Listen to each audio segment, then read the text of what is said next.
Alors, Coco Argenté, on va à présent aborder la question que tout le monde attend. Alors, vous ne pouvez pas partir de ce plateau sans qu'on aborde cette question-là.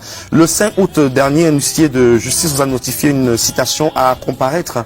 Vous étiez attendu le 27 août au tribunal de grande instance de Yaoundé, au centre administratif, pour répondre des faits de diffamation. Et la plainte a été déposée par Lady Ponce qu'on a reçu sur ce plateau. Avant de réagir, je propose qu'on regarde l'extrait du passage de Lady Ponce il y a quelques jours sur le plateau de Cameroun Feeling. Dans un tout petit instant, donc on regarde cet extrait du passage de Lady Ponce et puis vous allez pouvoir vous exprimer parce que les téléspectateurs, les fans aussi ont besoin de savoir ce qui se passe. On regarde cet extrait. Alors, Lady, on va pas terminer cette émission, on a encore du temps, sans faire allusion quand même à l'affaire qui vous oppose à votre consoeur Coco Argenté, parce que sur les réseaux sociaux, on en a beaucoup parlé, et ne pas le faire serait, voilà, faire preuve de malhonnêteté intellectuelle. Alors, où est-ce qu'on en est finalement avec cette affaire Lady Ponce, Coco Argenté? On a tout lu sur les réseaux sociaux, on a reçu plein d'artistes sur le plateau, il y en a qui se sont positionnés en médiateurs. Que se passe-t-il entre Coco Argenté et Lady Ponce? Où est-ce qu'on en est? Parce qu'on a parlé d'une plainte qui a été déposée. Aujourd'hui, avec du recul, où est-ce qu'on en est avec cette affaire? Alors, je suis arrivée à un niveau de mon âge où je ne prête plus de l'importance à certaines choses. J'ai une équipe juridique qui s'occupe de ça. Les gens qui ont besoin des réponses, ils peuvent voir le contact de mon manager sur ma page et lui poser des questions. L'affaire est toujours en cours? Ça, c'est mon manager qui s'occupe. D'accord. Et mon équipe juridique. Mais on est quand même curieux de savoir, enfin, vous êtes des sœurs, vous êtes des amis, comment est-ce qu'on en arrive à déposer une plainte contre alors, moi, avec parce tout qu'on est le excédé, on est respect que je fatigué. te dois, je ne peux pas perdre de mon temps pour parler des choses insignifiantes. D'accord. Donc, qui sont gérées par une équipe qui gère cela dans mon image. D'accord. Alors, on a retrouvé une vidéo très sympa. On va regarder cette vidéo-là et je pense que on regarde cette vidéo et on se retrouve juste après pour répondre aux questions des téléspectateurs parce qu'on a demandé aux téléspectateurs d'envoyer des questions. On regarde. Si tu aimes un homme, ne cherche pas à le redresser. Eh bien, avec ses défauts.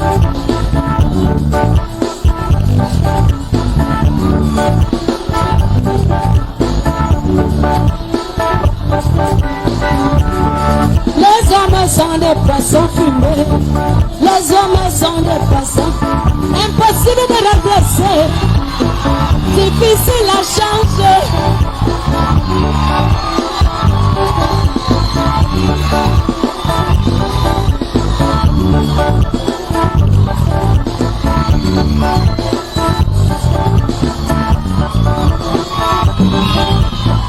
Coco Argenté, carbure, Coco Argenté, ta vie a changé.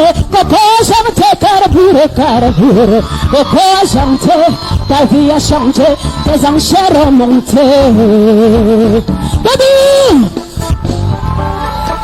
Dieu l'a créé avec toute l'énergie. Dieu t'a donné une lasse androïde. Dieu t'a donné les lolos de Beyoncé, Shakira, et Kardashian. Coco Argenté, une go sexy. Coco Argenté, voix non. Coco Argenté, pas l'hypocrisie. Coco Argenté depuis des années. Tu sais que je t'aime et je t'adore. Tu es ma petite sœur, tu fais ma fierté. Est-ce que ça va?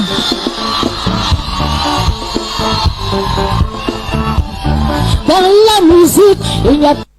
Voilà donc cette vidéo. Voilà, donc c'était il y a quelques jours sur le plateau de Cameroun Feeling, Coco Argenté. On n'est pas au tribunal, mais les fans ont besoin de savoir parce que sur les réseaux sociaux, voilà, on se pose beaucoup de questions. Est-ce que vous êtes présenté le 27 août dernier au tribunal? Ce qui est pertinent d'abord, c'est vous avez dit que la plainte a été déposée quand ça? Le 5 août. Enfin, je crois que la citation, c'était le 5 août. Où ça? Alors, on dit la citation, l'huissier de justice donc vous a notifié une citation à comparaître. Bon, je vais être honnête avec vous, hein. Je n'ai jamais eu de convocation puisque le 5 août, j'étais toujours aux États-Unis. Je suis revenu des États-Unis le 15 août, donc j'ignore complètement cette citation. Donc, vous n'êtes pas au courant de la plainte? De rien, j'ai pas reçu de citation, j'ai pas été au tribunal, donc je ne suis pas du quartier.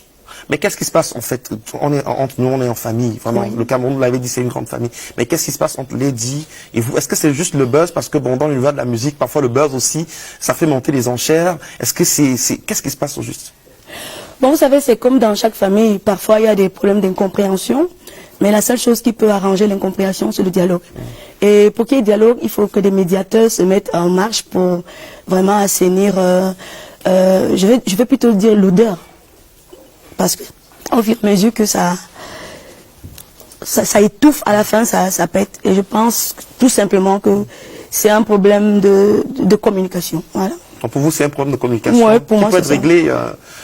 Est-ce qu'on peut s'attendre à ce que dans les jours à venir, Coco et Lady, qu'on vous retrouve encore sur peut-être le même projet Bon, moi, je parle de moi. Moi, oui. Pourquoi pas? Pourquoi pas? Il n'y a aucun problème qui ne trouve pas de solution. Et je pense que moi, je suis en train de prôner la paix comme depuis un certain temps. Pourquoi pas? Why not? La dernière fois que Lady Ponce et vous êtes parlé, c'était quand? La dernière fois qu'elle et moi, c'est à mon avis, peut-être 2 ans, 3 ans. 2 ans, 3 ans. Oui, 2 ou 3 ans, oui. Et qu'est-ce que vous dites aux fans définitivement? Parce que sur les réseaux sociaux, ça prend une ampleur terrible. Vraiment pour couper court à cette histoire, qu'est-ce que vous leur dites à vos fans, aux fans de Lady Ponce aussi, et à tous ceux qui aiment la musique? Qu'est-ce que vous dites de la musique camerounaise? Bon, ce que je veux dire aux fans, c'est que certains fans aussi ont des responsabilités énormes sur des quiproquos qui existent entre les artistes. Ça veut dire que autant les fans supportent leur camp, autant d'autres aussi défendent leur camp. Donc parfois ça prend de l'ampleur et voilà, ça crée des guéguerres. En même temps, les fans doivent beaucoup travailler sur le respect de l'art spirituel qu'est la musique. Tout à fait. Parce que la musique que nous faisons, c'est de l'art spirituel. Ça veut dire que il faut être béni, gratifié par l'Éternel pour pouvoir composer une chanson à succès. Donc, ils devraient d'abord respecter les différents artistes, nous donner un peu notre place, parce que nous sommes un peu les locomotives de leur société, parce qu'on essaye de travailler pour véhiculer des messages porteurs, on essaye de se comporter de manière saine, afin que nous soyons, je veux dire, leur miroir. Dans les fans, moi je suis ouverte au dialogue, je suis une personne de paix, et voilà, je préfère m'en tenir à ça, et... Alors regardez votre caméra et parlez à votre sœur Lady Ponce. Elle nous regarde certainement en ce moment. Parlez à Lady Ponce, qu'est-ce que vous lui dites? Bon, qu'est-ce que je peux dire à Lady Ponce? Je vais lui dire que c'est vrai que dans notre relation, on a eu des hauts et des bas. Des hauts et des bas, c'est peut-être parce qu'il n'y a pas eu de dialogue entre nous, parce qu'il y a beaucoup de personnes intermédiaires. Elle le sait, parce que c'est pas la première fois qu'on a des problèmes. On a déjà eu des problèmes plusieurs fois. Et elle et moi, nous avions prôné le dialogue. Mais... Elle s'est attardée plutôt, peut-être à écouter les bribes. Elle n'a pas pris son téléphone en tant qu'aînée, comme je le dis toujours, pour m'appeler. C'est ce qu'elle aurait dû faire avant de prendre n'importe quelle décision. Mais maintenant, elle a le droit de prendre la décision qu'elle veut. Ça l'engage. Et je respecte la décision qu'elle a prise, la décision qu'elle prendra même dans le futur. Mais moi, je suis ouverte à la paix parce que je suis la locomotive et je prône la paix et l'unité. Voilà. Point final, on en parle plus.